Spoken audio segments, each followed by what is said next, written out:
Cabe destacar que el material genético puede estar presente hasta posterior de 6 semanas. Es por eso que hay personas que inclusive aunque les tomen la PCR un mes, sí pueden seguir positivos. Y por eso no es bueno guiar tu tratamiento o guiar tu alta por una PCR negativa. Dentro de la presentación clínica, pues tenemos una gama inmensa de sintomatología o de presentaciones clínicas.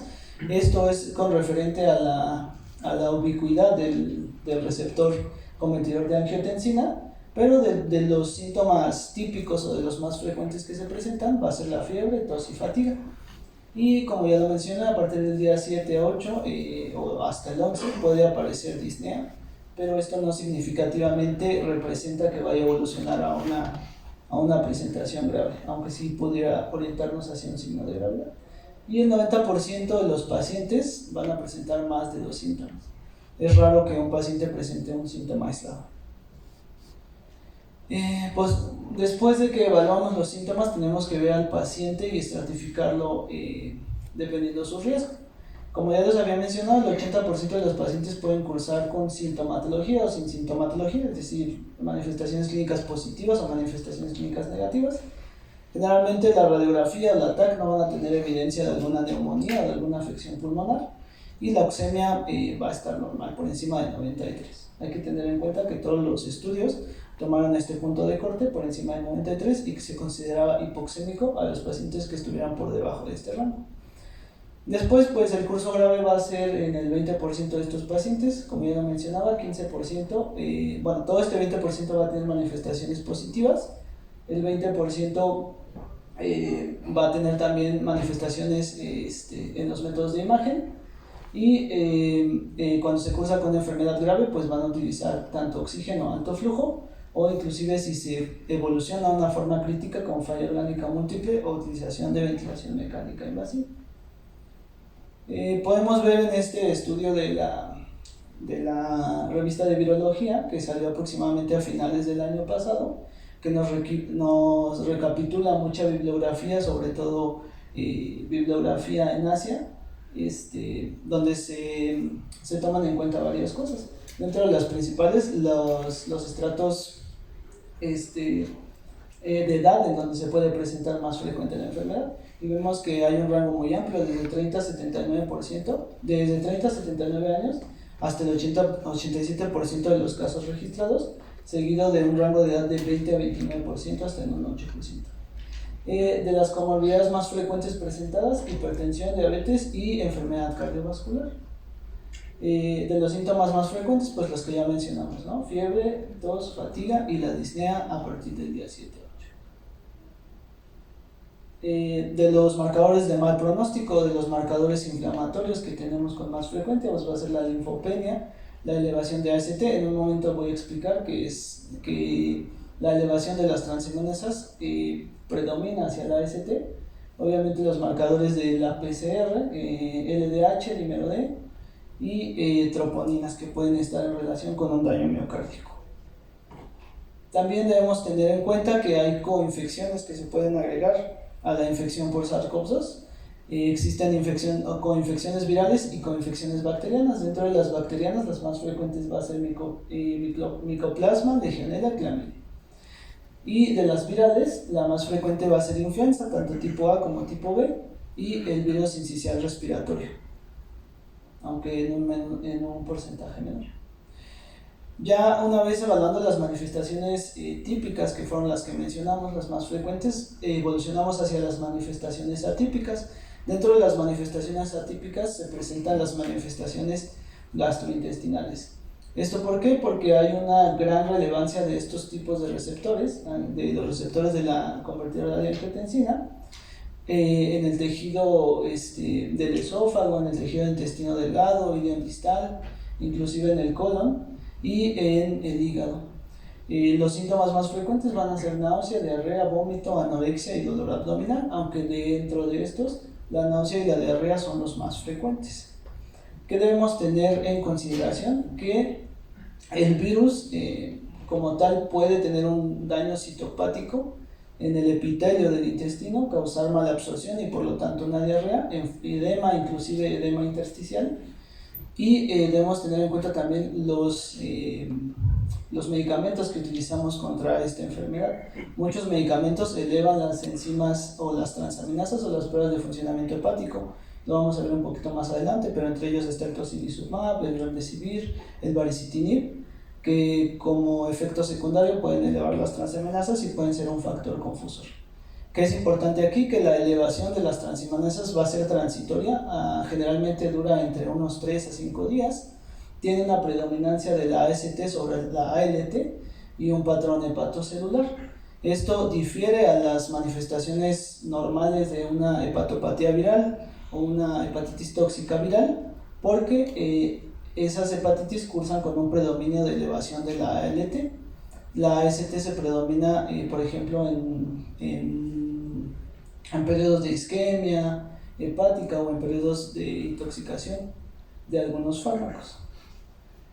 Entonces, resumiendo, pues va a haber un efecto citopático directo causando una disfunción celular, como ya vimos, una mala absorción en la diarrea, inflamación sistémica que puede también condicionar isquemia hepática o isquemia intestinal y los efectos adversos de los medicamentos.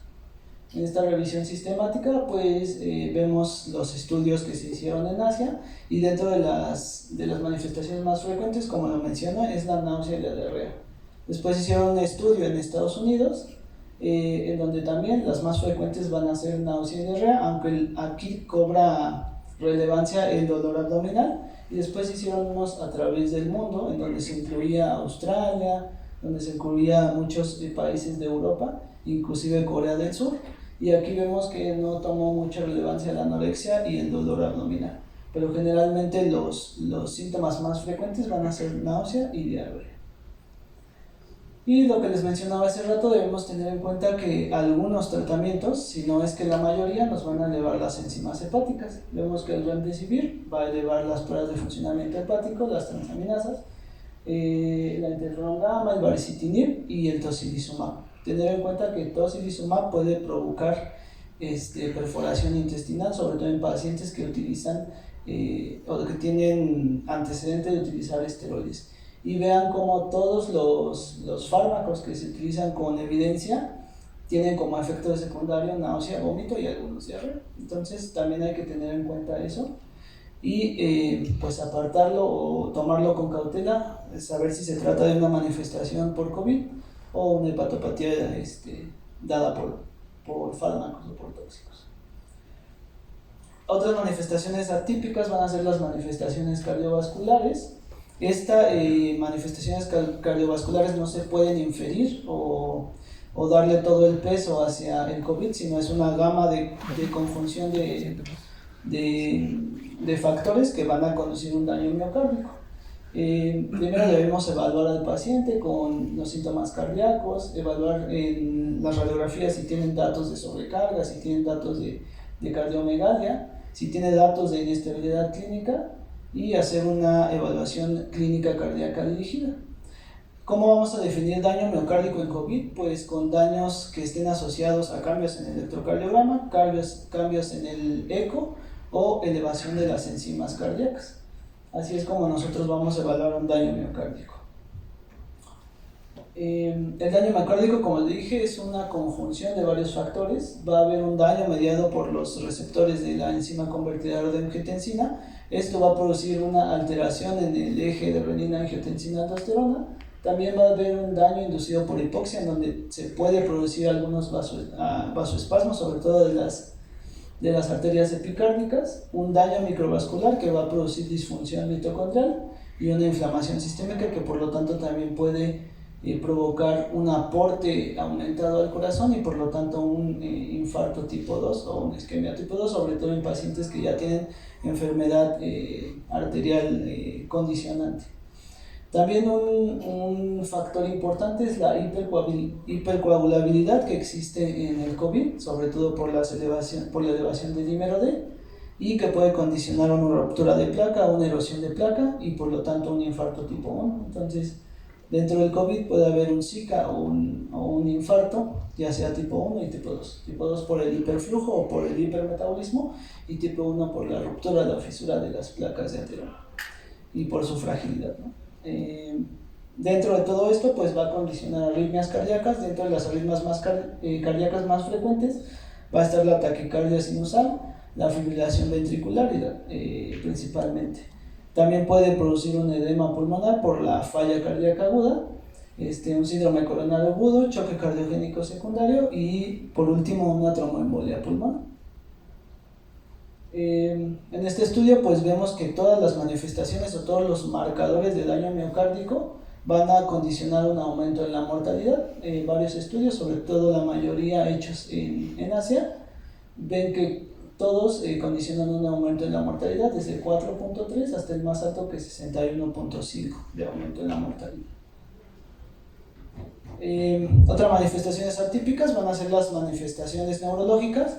Las manifestaciones neurológicas, el virus y su transmisión va a poder ser a través de diferentes vías. Una es como una vía hematógena por la infección sistémica, otra por una vía de los nervios, puede subir por el nervio olfatorio y instalarse principalmente en el tálamo, y otra es que puede utilizar el sistema nervioso entérico para transportarse hacia el cerebro. Otra también es una vía directa a través de las celdillas etmoidales, que es lo que condiciona principalmente la anosmia y la disgeusia. Si bien es como uno de los síntomas más patognomónicos que podríamos tener por el COVID, debemos tener cuidado también con ello, ¿no? Pacientes que tengan sinusitis crónica, pacientes que tengan alteraciones como rinitis alérgica, pueden también condicionar esto. Dentro de las manifestaciones atípicas más frecuentes las vamos a dividir en las presentadas en el sistema nervioso central y en el periférico. En el central, pues la epilepsia y la ataxia van a ser las más frecuentes, aunque la encefalitis también cobró una gran importancia, y de las menos frecuentes va a ser la encefalopatía necrotizante aguda. Del periférico, pues la anosmia y la disgeusia van a ser las más frecuentes, y el síndrome de Guillain-Barré también está descrito como una complicación grave. Y aquí vemos, sobre todo en dos estudios que se hicieron también en China, que van a ser las manifestaciones más frecuentes, que sobre todo aquí describe el mareo y el dolor de cabeza, y también la alteración en el gusto y el olfato. Por último, de las manifestaciones atípicas más importantes vamos a tener las manifestaciones dermatológicas. En estas van a ser 6 presentaciones las más frecuentes y las que más se han descrito. El primero va a ser el rash urticariforme. El rash urticariforme se va a presentar aproximadamente entre el día 2 y 7 del inicio de los síntomas y va a estar caracterizado por abones. Generalmente se va a presentar en su patrón de predominio en tronco y piernas. Pues se considera también como una manifestación grave de la enfermedad, ya que en la mayoría de los pacientes críticos y graves se presenta este rash urticariforme. El segundo es el rash morbidiforme, que principalmente afecta el tronco. Son máculas o pápulas eritematosas de presentación centrípeta al principio y después se generaliza a todo el tronco. También se puede presentar aproximadamente entre los 5 y 10 días de inicio de la enfermedad, y generalmente no se asocia a cuadros graves, se puede asociar a cuadros leves y moderados. Posteriormente está el exantema báculo-vesicular, que asemeja a la infección por varicela. Pues son pápulas y vesículas en diferentes fases. Puede cursar en algunas ocasiones con prurito y se puede confundir con varicela.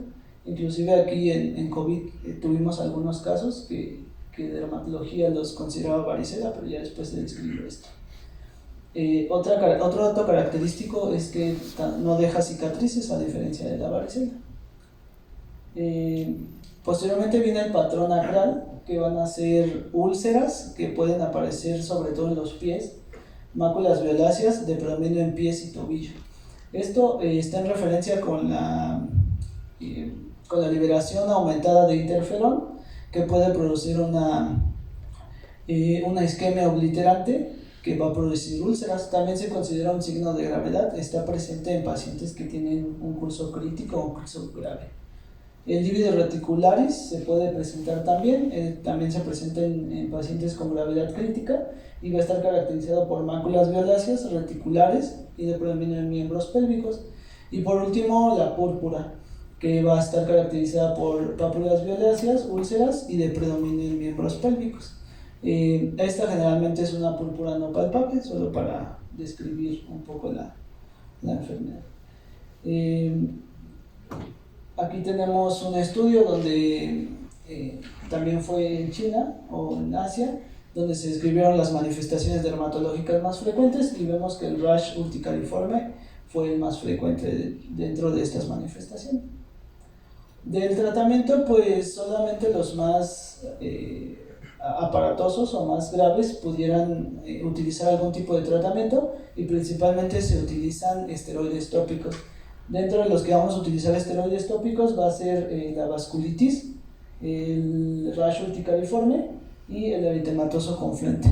En algunas bibliografías te dice que inclusive pueden ceder por sí mismas porque ya se está utilizando dexametasona como tratamiento de base para COVID. Por último, bueno, ya casi para finalizar, vamos a ver el diagnóstico diferencial y coinfección con influenza. Debemos tener en cuenta eso, ya que somos un país que tiene dos picos principalmente de influenza y la mayoría de las personas pues no es afín a la vacunación. El periodo de incubación pues va a diferir. SARS-CoV-2 ya vimos de 2 a 14 días, la media de 5.2, y la influenza pues el periodo de incubación va a ser de 1 a 4 días. La transmisión va a ser la misma por contacto, por gotitas, y las manifestaciones clínicas pues van a ser muy variables, ¿no? Ya las comentamos. De diagnóstico diferencial con influenza, pues en las imágenes vamos a tener un patrón reticular o retículo nodular bilateral, y la diarrea no va a ser de lo más frecuente, pero puede aparecer en edades pediátricas, ¿no? A diferencia del COVID, que ya vimos toda la gama de manifestaciones que pueden existir.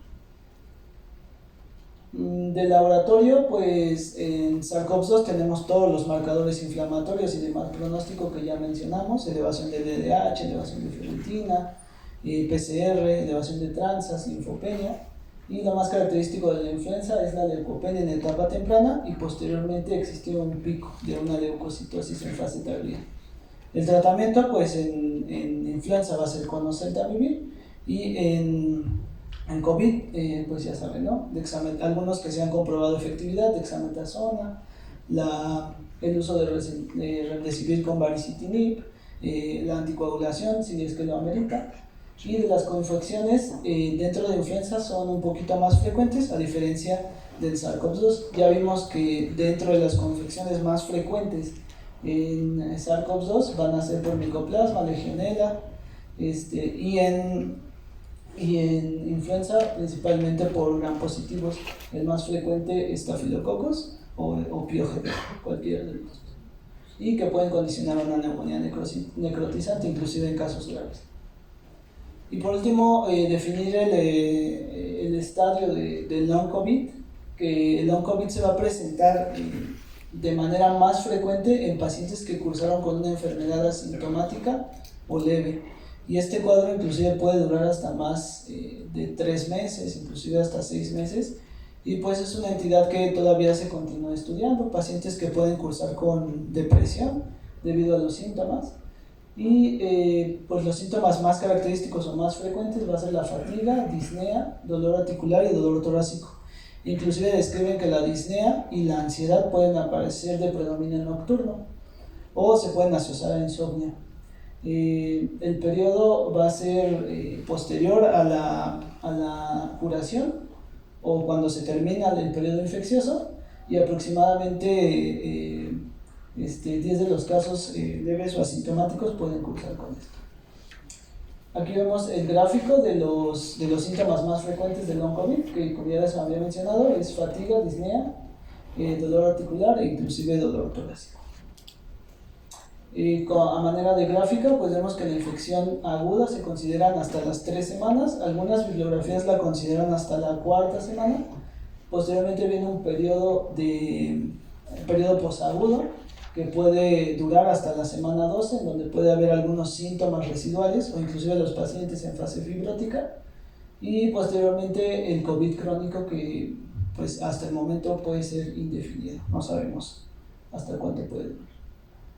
Aquí vemos una representación un poquito más representativa de la gráfica. Vemos que En pacientes que cursaron con enfermedad crítica o grave, básicamente su enfermedad va a durar 4 semanas y posteriormente las secuelas, ¿no? En pacientes que ya quedan con fibrosis pulmonar, que es la grafiquita que está como en rojo, y la gráfica que está en verde, considerada como long COVID, vemos que puede haber picos en donde aparece sintomatología, como la ya mencionada, y de lo que más se queja la gente es de la fatiga y de la disnea y del dolor torácico.